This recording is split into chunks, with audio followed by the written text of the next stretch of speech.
Hi, everyone, and welcome to Business Boutique. I'm Christy Wright, and I'm so excited because today we are continuing the conversation with my good friend, Annie F. Downs. This interview and training lesson is a part of our Academy video training series. We're talking all about bravery. Annie is teaching us how to be brave, and this is going to help you in your life and your business. So check out part 2 of my conversation with Annie F. Downs. Hey guys, and welcome back to the second part of my interview with author and my good friend, Annie F. Downs. Annie, we've been talking about bravery, and we've talked about fears and lies and all of this stuff, but I'd love to know from your perspective. I'm sure you did research and you dove into this topic for a while, when you're writing about this. Yep. What is bravery to you? Is it a choice? Is it a habit? Is it a feeling? Is it what is it, and how can we get tactical in terms of making bravery a part of our life in a real, tangible way? Right. So actually, the interesting thing is the definition of courage and bravery and courage are forever interchangeable. You wish you could find a way to say them differently, and that this is the trick of this one, but there really isn't. Bravery and courage, they kind of are just synonyms all the time. And the actual definition is to be able to do anything, to step into something without fear. And I don't know anyone who does it without fear. I think that's the worst definition ever. I actually think the brave people, and like we've talked about, the brave ones are the ones who hear the whispers of fear and just don't listen to them. Right. And so my question would be, what do you do when you don't feel it, right? Yeah, like if you don't feel it, if you don't. When do you feel it? You feel it after. Right. You go like, I was so brave after I cried. Right. After I went through all that. Right. Yeah, so I don't think it's a feeling. If it's a feeling, it's a celebratory feeling. Or it's when you take the first 3 steps, you feel it on the 4th step, right? It shows up. It shows up in you. And you know what that feels like when suddenly it feels like your insides kind of go steel on you. Yeah. And you go like, I can do this. Yeah. I know I can do this. Yeah. Maybe it happens for me a lot of times, like when I think about walking on stages that are intimidating, while I am walking out there, I feel myself steeling up, right? It's when I'm backstage, I'm pacing and I'm losing my mind and I'm going to wet my pants and cry and like embarrass All at everyone. the same time. Everything. But then when I'm crossing the stage, getting to my spot, everything steals up because what do you do now? Right. You started this, Annie. You're the one who left backstage. Right. You didn't have to leave backstage. Right. And so for me, it is that's how it gets tactile to me, is when you start doing it, when you start sowing that first seed, when you start making that first cake, when you start doing the first thing about 3 steps in, it'll feel different. I love that. And I think so many people that I work with and women I've talked to where they have fears or insecurities or doubt or I don't want to fail, all those things, all those lies and stuff in their head, I think that they think there is something they can do to get rid of the fear before they do it. Yeah. And what I tell them all the time is the antidote to fear is action. Yes. It's in taking the action in fear that makes the fear go away. Exactly it's not waiting till the fear is gone before you take the steps. It's the steps in fear that make that lesson. So I love that because that's something that we can all do. And it's something that I talk about this too, but fear does not go away with the flip of a switch. Like the moment you conquer your fear of one thing, you try something new, get stretched outside of your comfort zone, God has something new for you,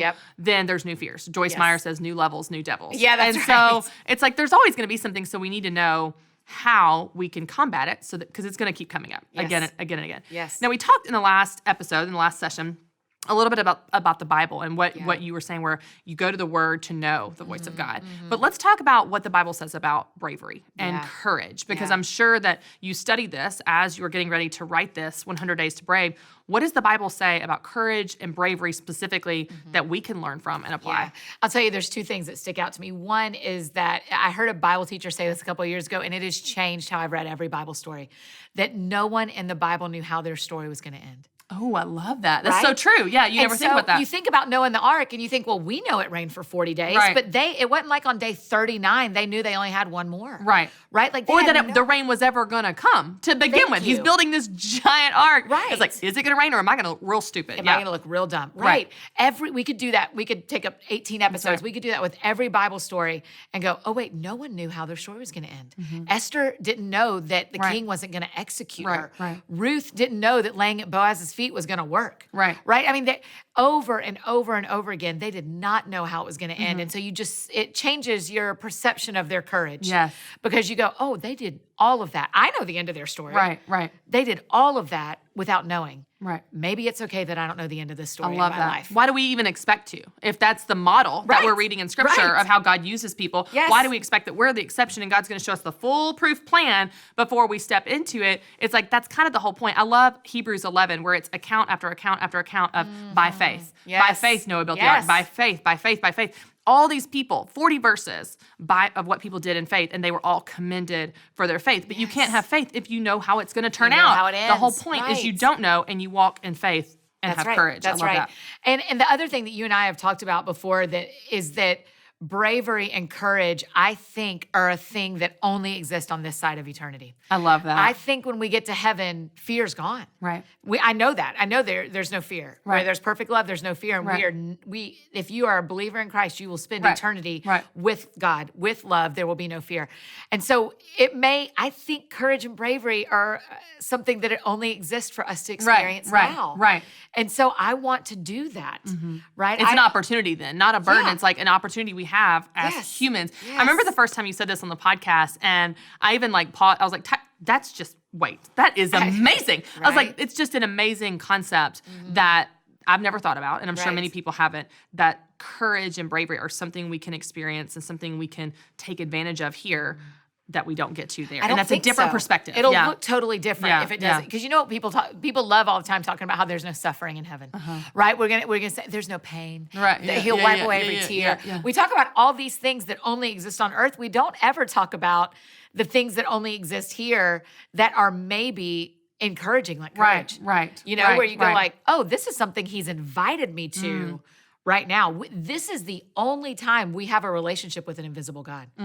And what kind of courage and faith has to build up in you to believe? I mean, there's a scripture that says, even though you haven't seen him, you love him. You know, and that won't be forever. Right. We will see him. Right. There is something that happens in us right now when we love him when we haven't seen him.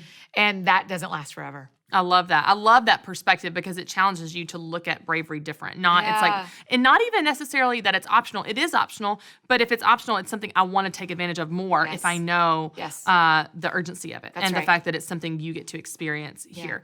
Okay, so I'm curious, in your research and writing about this, do you have any statistics or information when it comes to how men and women approach this? Because obviously Business Boutique is for women, and so we help women.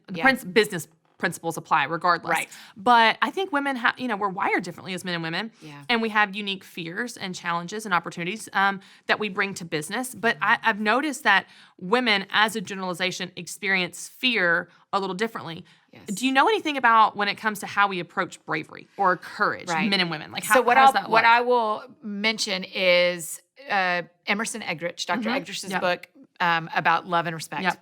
Right? Those theories he mentions about how men really feel loved when they are respected and women feel loved when they are loved plays into courage too. Okay. Because what women are going after, it's about the lies.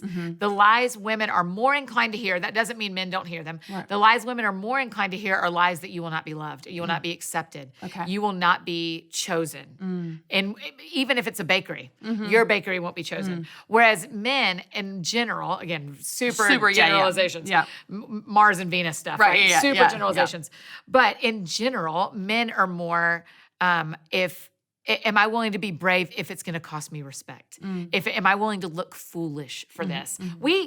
I don't have a lot of female friends who say to each other, it's okay if you look foolish. I mean, we don't say that. We go, it's okay if no one buys your fill in the blank. Right. It's about because it's about acceptance.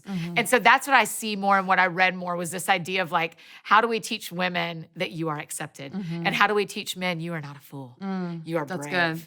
You are stepping out. No one is going to think you're a fool for trying. Right. And I say that a lot to people. Failure isn't, you failing doesn't make you a failure. Trying something new makes you brave. Right. And so men need to know, I respect that you tried.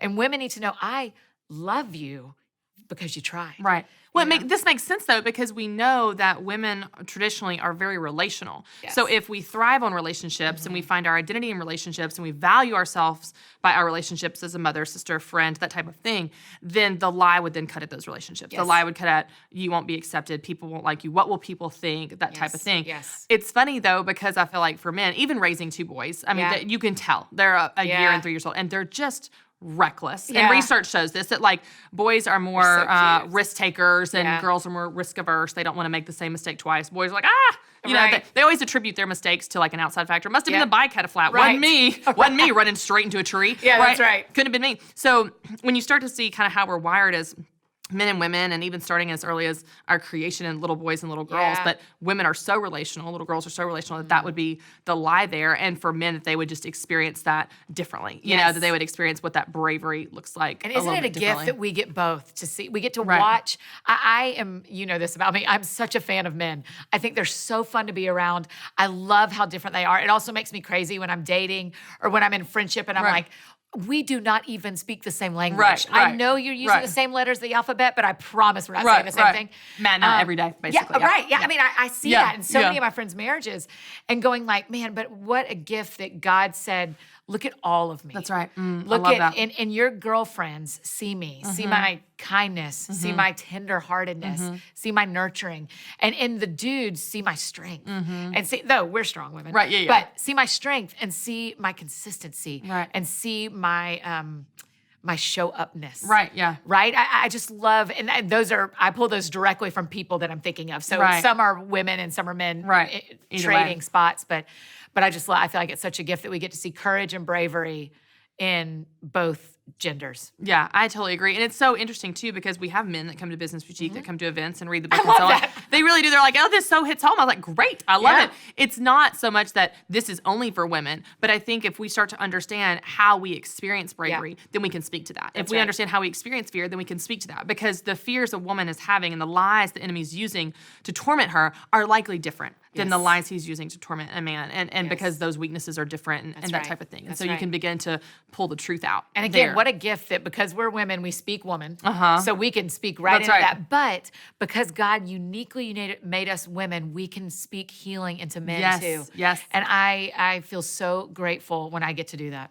It's interesting, too, because I'll see things that make my husband's face light up if I'm, like, telling him something or encouraging him or something in his work. The things that really seem to connect with him are so different than what would connect with me. You know what I mean? And so when you start to understand how we're wired, have to learn each other. Can speak that language, to your point, which is hard. I need Rosetta Stone for dudes. I still don't have it. Still don't have it figured out. You know, one of the things that we talked about in the last session, and you talked a little bit about writing 100 Days to Brave, of being vulnerable. But you do this on social media, too. Not just an Insta story. There's a specific post I'm thinking of. This is like a year or two ago. I'm bad with timelines. But you were going to post something on Instagram, and then you didn't.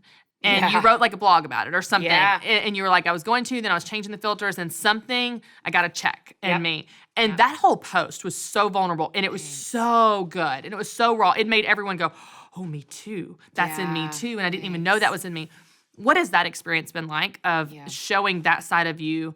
And then kind of like we talked about, where's the line? Like, where does God give you something and then go, that's just for you? You know, where it's not, because every time something pops in my head, I'm like, oh, blog post, and God's like, pump the brakes. That's just for you. Same. Everything I give you is not content. I'm like, but it is. It's so good.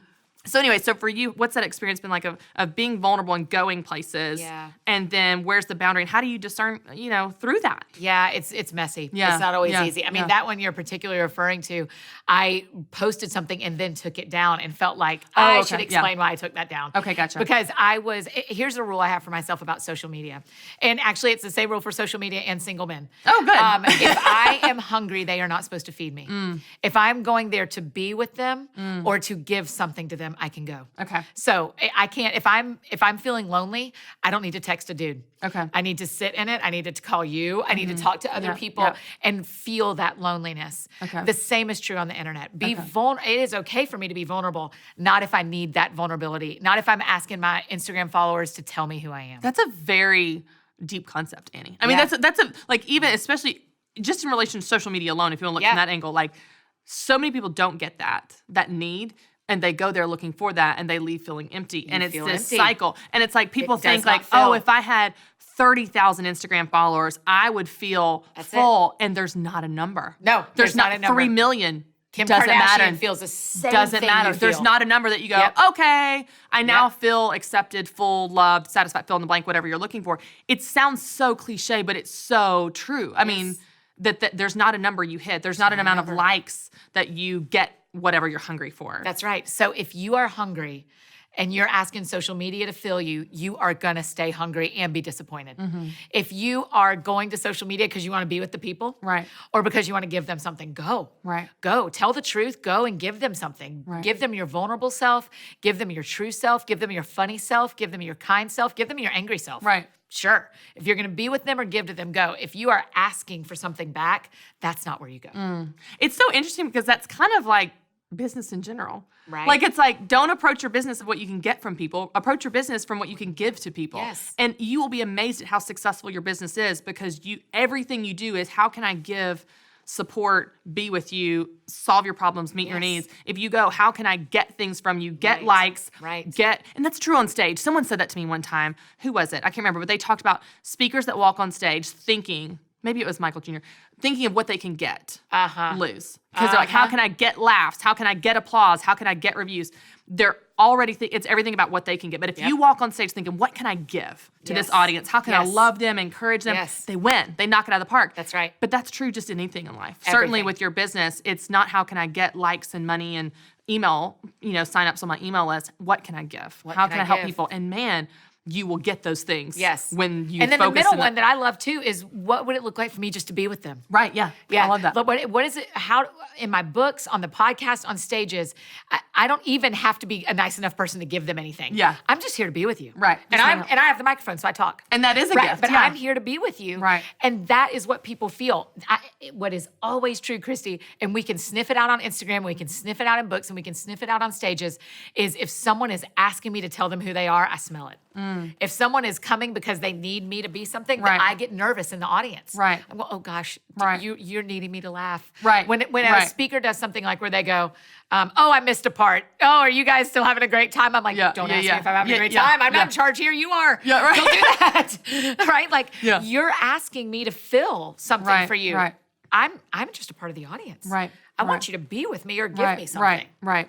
It's so funny. My husband always jokes about this, but it's when speakers, and you see it all the time. So I'm sorry if you've done this. Everyone does I'm sure this. I've done it. But it's like you walk on stage, you're like, how's everyone doing?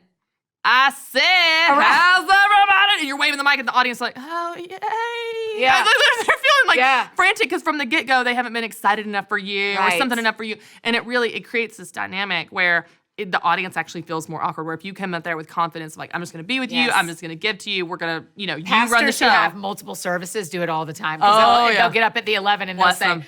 oh man, y'all aren't laughing near as much as the 9 laughed, and then you don't get another laugh. No, you don't, That was because it. You lost them. That's right. Because you needed them. And they didn't show up to be needed. They showed up because they need. Right. That's right. And so you lost them. You lost them. I love it. Oh, it's so good. Okay, so when we talk about boundaries and guardrails, we talked a little bit about like vulnerability, but let's look at it from the context of comparison, because social media, that is where the enemy can get a foothold. That's where lies can be planted, fear, comparison, all that. What boundaries or guardrails do you have in relation to social media specifically that kind of protect you against that? From chase, you're going to chase your dream. Here's the things you're doing. This is your lane, and not to get distracted or intimidated by other people doing something similar or doing it better, faster, whatever. With more followers. When I am writing a book, I unfollow everyone else who's writing. I remember you telling me that. That's so good. Yeah. I can't see it. I can't see their word count every day. I can't see how far they are. Even if it's my dearest friends. I mean, I've called an author and gone, hey, I'm going to unfollow you just till I get my manuscript done. I love you. We're friends. I'll be right back. I mean, it is purely a boundary for me. They're not doing anything wrong. They're posting exactly what they should post. I also, this is maybe a little bit different, but I stop looking at my phone at 10 p.m. and I don't look at it again until 8 a.m. Okay. And so there is just, because I find that I compare more when it's dark. Oh, okay. I compare more when I'm laying in the bed by myself and looking at everybody else's wedding pictures. I compare more when I am first thing in the morning when someone has already gone to the gym and I didn't. Right. And so I find myself during the work day from 8 a.m. through the afternoon. And then again, if I want to after dinner, Right. I feel like I'm a healthy Annie because I've started my day alone and I end my day alone. I love that. Versus comparing with every other woman that I know. I love that. And so that's a rule. I mean, I plug my phone across the room. I have people who know what times I'm done with my phone, so they can text me. And if I'm holding it, I have to respond and go, I know it's 11:30. I'm looking at the phone. vegan recipes on Instagram. I'm the worst. I know. And so that's a big rule for me. Yeah. And the other thing is I don't follow people who don't make me love my life. I don't follow people that I go, what does she look like in that shirt? Or what is she eating? Or she's dating him. People that are dating guys I used to date, I don't follow any of them. No. Yeah. Because what good does that do? Right. I mean, go stalk them every now and again. Right, sure, healthy, yeah. For sure. For sure, get your stalk on. Just don't follow. Don't let her know you're there. Yeah. But I mean, that's a boundary for me too, is there are just people who are good people and fun follows that are not right for me. It's amazing how social media is fun and it's a tool and it can be used for business and it can be used for fun, all these things. But what's amazing is, when I'm teaching time management, I'm talking about life balance and stuff. Not only is it a time suck, we won't go into my soapbox on this. Americans check their phone 150 times a day. We don't need to talk about that. But what's amazing is when I'm going to think about, okay, let's say I've got 2 hours between when my boys go down at 7 and 9 p.m., 9 p.m. If I'm not in a coma because the boys exhaust me in and of, that's enough. But 7 to 9 p.m., I could very easily, out of habit, scroll my phone. Just scroll my phone, right? Question. And at the end of that, I don't feel better. I don't like myself more. I don't feel more energized. I'm not proud of how I use that time. I have nothing to show for it. Right. Nothing. Right.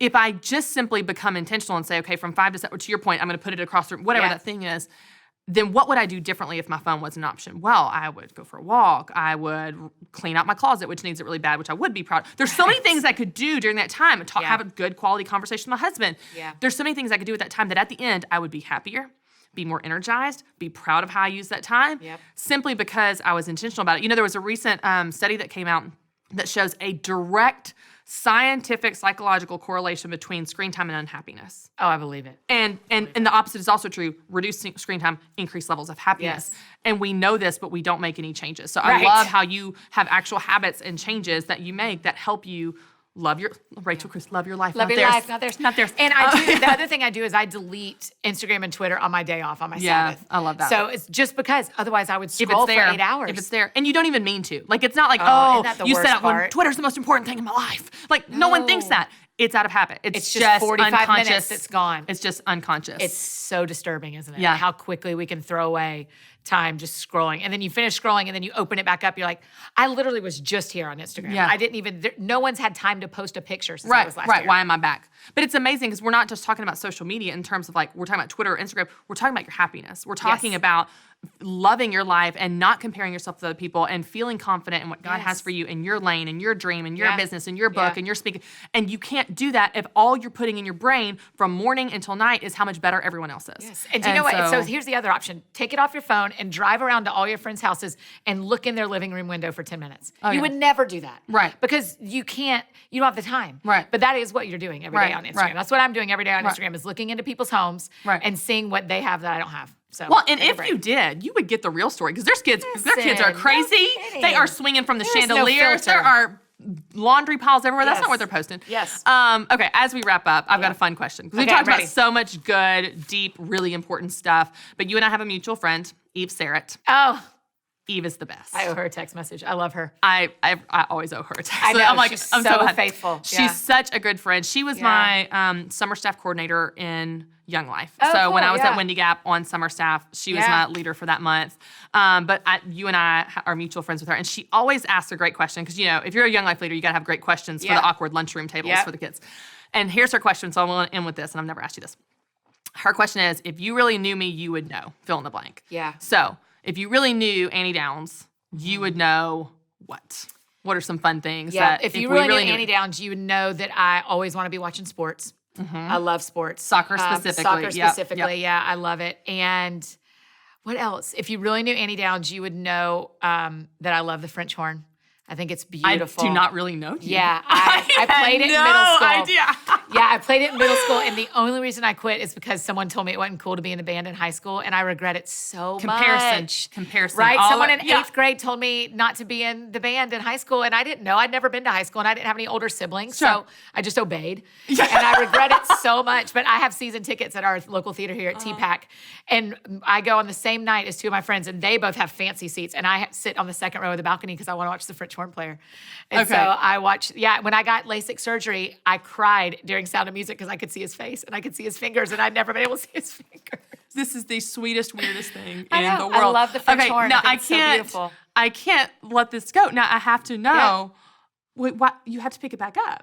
Like well, this is not the end of your story. No, like it's not. We are bringing the French horn back. I know. I'm starting with piano. I'm taking piano lessons this year. I've always loved music. I'm not gifted in singing. I'm not like going after a career. It's just very relaxing for me and beautiful. And so I need a hobby that doesn't involve words. I love reading. Sure. I love my phone. Yeah. And I need something that doesn't involve words that isn't just Netflix. Yeah. And so I'm taking piano lessons. I love it. And then I think I'm going to take French horn lessons. We're bringing it back. I think just like, what do I do though? I can't join an orchestra at this point. This has nothing to do with that. This has to do with you love this. When I sit up and you really knew Annie, you would know this is what you brought up. Yeah. This has to be back in your life. This is not an 8th grade thing. This is coming back. Like this is I'm coming back. That's like that'll be the 2019 goal. 2018 was piano. 2019, I love it. Figure out how to take French horn. Because even I think if I play music, it will come back to you. Oh, I do the fingers all the time. You got it. I watch him from my seat, and I do. Do you have one? No, I still have my mouthpiece though. And I still have my book, my book. Please go around your house just practicing with just because the mouthpiece. It's very hard. There's a lot of work you have to do to hit different octaves. It's been 20 years. I remember it. Hey, with your mouthpiece and then practicing with no actual horn. All I need is the horn. Yeah, we got to see if it actually works. This is so simple. You have all the mechanics down. Oh my gosh. Okay, I'm doing it. I love it. This is so fun. I'm going to hold you accountable. So next time you're on the set, you heard I'll it bring here my first. French horn. 2019, I'll bring my French horn. You're going to perform. I'll perform in 2019. Stay tuned for our next Academy lesson with French horns. Annie, you were so fun. And you're such a gift, not just to your friends that know you well, like me and Rachel and Eve and so on, but to all the audiences you get to speak to the Academy audience. Because you're vulnerable and because you're real, you give hope to people that are in that same place. And they're in your shoes and they have those fears and they're going, oh my gosh, she feels fear too. She's doing it anyway. I can do this thing as well. I love your book, 100 Days to Brave. Tell our audience where they can find it so they can start on their 100 days. Yes. So it's easy. It's all over the internet. It's at Amazon. It's at your local bookstore, which I'm a big local bookstore fan, but it's also at Target, which is awesome. Because what it also means is people who don't believe everything we're believing are picking that book up because it's at Target. Yes. It's such a joy. It makes me so happy. So you can get them any of those places. And so just go, I love going to my local bookstore. I go to Parnassus here and get them to get stuff for me. So, but it's everywhere. It's anywhere. You just Google 100 Days to Brave, put it on Amazon, you'll see it. Where books you'll are sold. It. Yeah, where books are sold. We got it there, hopefully. All right, so we're going to use this for our action step for this lesson. Okay, guys, we love to make this practical for you guys. And in our last session, we talked about sharing on social media, hashtag 100 Days to Brave, and sharing a lie that you're believing or a fear that you're dealing with. This time, we're going to take it on the positive side. And I want you to share one thing you're going to do that's brave. What's a dream you have or an idea that's keeping you up at night? What's that thing that God's calling you to? And maybe you're a little bit scared and we're saying, I'm going to be brave in this. Or maybe it's as simple, Annie, as you say, as just, I'm going to eat my vegetables today. Like maybe it's something super practical, but you're going to share on social media, hashtag 100 Days to Brave. What are you going to be brave in today? I'm just going to use the French horn emoji. Hashtag 100 Days to Brave, and y'all are going to know. Y'all going to be the only ones They're the only ones that get it. Everyone else will be like, what is that? They'll be like, she's doing it. I love it. Annie, thanks so much for being here. Oh, thanks for having me. I love being a part of the team. Thanks, guys.